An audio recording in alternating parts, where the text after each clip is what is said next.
I nearly lost my life pulling my younger brother Ryan out of a smoke-filled room after a fire broke out at my parents' house.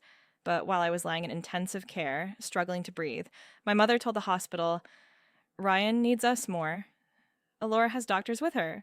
The brother I had gone back inside to save never came to see me either. Then 3 days later, I overheard why my father was finally calling the hospital, and it had nothing to do with whether I was going to recover. He wanted to know if my family could still access the money I had promised for Ryan's new house. My name is Alora Bennett. I'm 29 years old, and for most of my life, I thought being called the strong one was a compliment.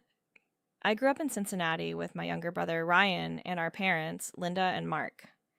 Ryan was 3 years younger than me, but in our house, that somehow meant he always needed more patience, more attention, and more chances. If Ryan failed a class, Mom said he was overwhelmed. If he quit a job, Dad said he just hasn't found the right fit yet. But whenever something went wrong in my life, Mom had the same answer. You'll figure it out, Alora. You always do, and I did. By 29, I had built a stable career as a project coordinator for a commercial construction company. I paid my own bills, had savings, and rarely asked my parents for anything. Ryan was 26 and still trying to find his direction. I loved him. That's important. I never looked at Ryan as my enemy. He was my little brother, and whenever he called saying, Alora, I need some help, my instinct was always to show up. One Sunday, Mom smiled across the dinner table and said, Thank God we have one child we never have to worry about. I smiled back because I thought she was proud of me. Years later, I finally understood what those words really meant.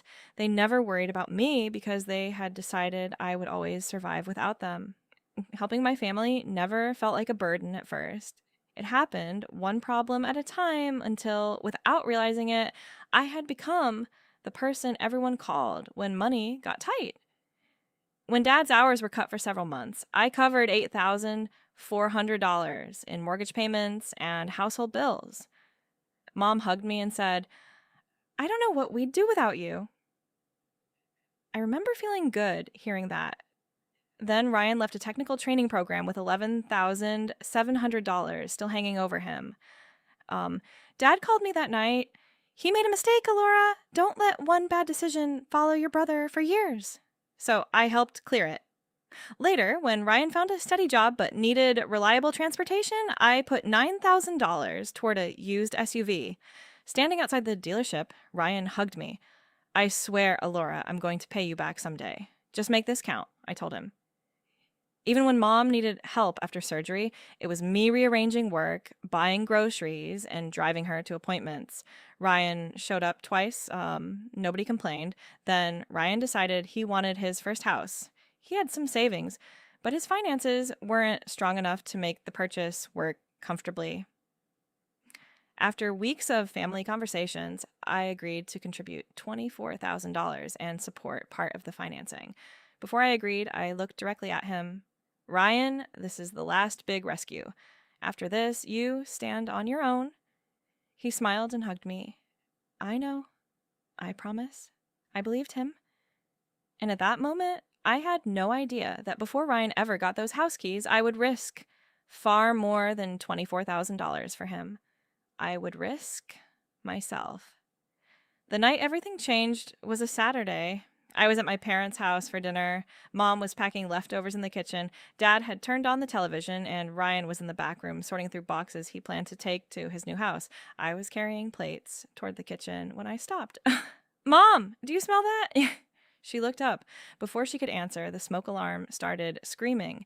Dad jumped from the couch. Smoke was already creeping into the hallway from the back of the house. Ryan, Mom called. Nothing. She called again, louder. Ryan, still nothing. Then her face changed. He's back there. I grabbed my phone and called 911 while Dad moved towards the hallway. Ryan, I shouted. For a few seconds, all I could hear was the alarm. Then faintly, I heard him. Alora. My stomach dropped. Dad caught my arm. Don't go in there. Help is coming. I knew he was right, but... Then Ryan called my name again. I pulled away. I know which room he's in. I stayed low and moved down the hallway, calling his name. The smoke made it difficult to see more than a few feet ahead of me. Ryan, keep talking to me. I'm here. I followed his voice until I found him near the back wall, confused and struggling to find the doorway. The second he recognized me, he reached for my arm. I can't find the way out. I know where it is. Stay with me. I got beside him and started guiding him back. Keep moving, Ryan. Don't stop. When we finally reached the hallway, I saw Dad coming toward us. Take him! I yelled. Dad!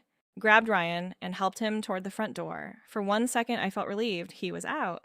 My little brother was safe. I tried to follow them, but after everything I had breathed in, I suddenly felt weak and disoriented. I remember reaching toward the wall. Then everything went quiet. The next sounds I remember were distant voices and sirens. Firefighters had arrived moments later and brought me outside. Ryan was checked and taken for observation. I was taken somewhere else. When I finally opened my eyes again, there was a monitor beside me and a nurse standing near my bed. I tried to speak. Only one name came out, Ryan. Ryan. The nurse turned toward me immediately. He's okay, Alora. I closed my eyes. That was all I needed to hear. He's really okay. Yes, he was checked at the hospital and released. He's shaken, but he's safe. A weak sense of relief washed over me. Whatever had happened to me, at least going back for him had mattered. The nurse introduced herself as Natalie Brooks and explained that the smoke had affected my breathing badly enough that I needed intensive monitoring. Then I looked toward the door. Are my parents outside? Natalie hesitated. No. I frowned. Maybe they're with Ryan. She didn't answer immediately, and something about her expression made me nervous. Later, Natalie told me the hospital had contacted Mom while my condition was still serious. The doctor had explained that I was having significant breathing complications and asked my family to come. Mom and Dad were with Ryan. According to Natalie, Mom said, Ryan was trapped in that room. He's terrified. The doctor reminded her, Your daughter is the one receiving critical care. And Mom answered, Alora has doctors with her. Ryan needs us more. I just stared at Natalie. For years, I had heard different versions of that sentence.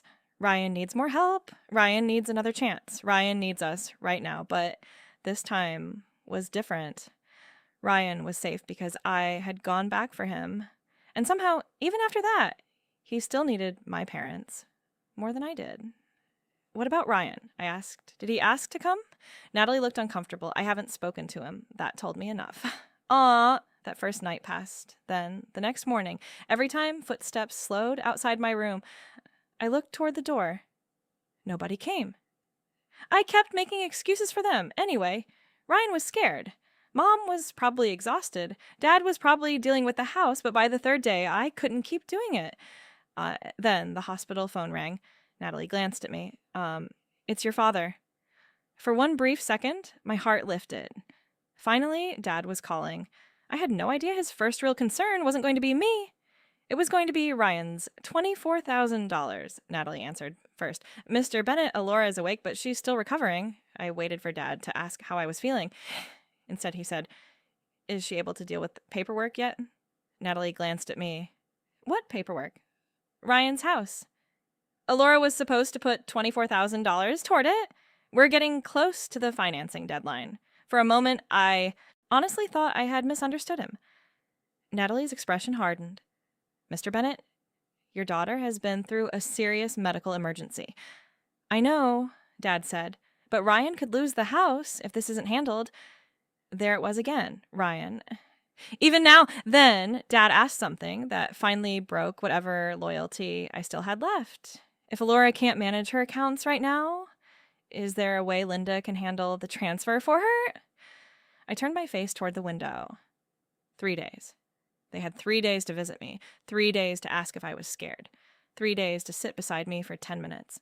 And Dad's first real concern was whether they could still get my money. Natalie ended the call without giving him anything. I'm sorry, she said quietly. Don't be. And for once, I meant it. I didn't cry. I didn't call Mom. I didn't send Ryan an angry message. I just lay there thinking about every bill I'd covered, every excuse I'd accepted. And every time they had called me strong when what they really meant was convenient. That afternoon, I asked Natalie for help contacting my attorney, Rachel Monroe. I was done being angry. I was ready to change something. Rachel Monroe came to see me that afternoon. She had handled a few contracts for my company before, so she already knew I wasn't someone who made impulsive decisions. After I explained everything, she sat quietly for a moment. Then she asked, Alora, if nothing changes when you leave this hospital, how many more years are you willing to live like this? I didn't need time to think. None. That was the first decision I made entirely for myself. Rachel helped me withdraw the $24,000 contribution before any money was transferred. Then I removed myself from the financial support I had agreed to provide for Ryan's mortgage application. But I didn't stop there. For almost 2 years, I had been sending Mom and Dad $1,200 every month to make their expenses easier. I stopped that, too. I removed my payment information from bills I had voluntarily been covering and changed my financial authorizations so nobody in my family could make decisions on my behalf. Everything I changed involved my own money and my own commitments. I wasn't taking anything from them. I was simply no longer giving. That evening, Mom finally texted me. For half a second, I expected, "How are you feeling?" Instead, her message said, "When will you be able to handle Ryan's transfer? We can't miss the deadline." I read it twice. Then I placed my phone face down beside me. No argument, no warning, no angry speech. For years, I had tried explaining why their treatment hurt me. This time, I decided not to explain anything. They would understand soon enough. When Ryan tried to move forward without me, 2 days later, my phone started ringing. Ryan first, then Mom, then Dad. The financing couldn't move forward under the original terms without my contribution and support. I finally answered. "Mom, what did you do?" she demanded. "Ryan could lose this house." I stayed calm. "Mom, do you remember where I was when you decided Ryan needed you more?" Silence. He was terrified after the fire. She finally said, "So was I. Dad took the phone." "Alora, you made a promise. I promised to help Ryan. I didn't promise to carry him forever." Then Ryan came on. "I never asked you to go back into that house. That one hurt." "No, Ryan, you didn't. I went because you're my brother and you needed me." I paused, but when I needed you, you stayed away. For once, Ryan had nothing to say, and neither did my parents. Ryan lost that house, and my parents learned to manage their own expenses without my monthly support. I didn't celebrate. I simply stopped rescuing them. Months later, I returned to work and finally started building a life that belonged to me. I still loved my family, but I learned something I should have understood years ago. I had walked through smoke once to save my brother. Loving him didn't mean I had to spend the rest of my life walking into fires for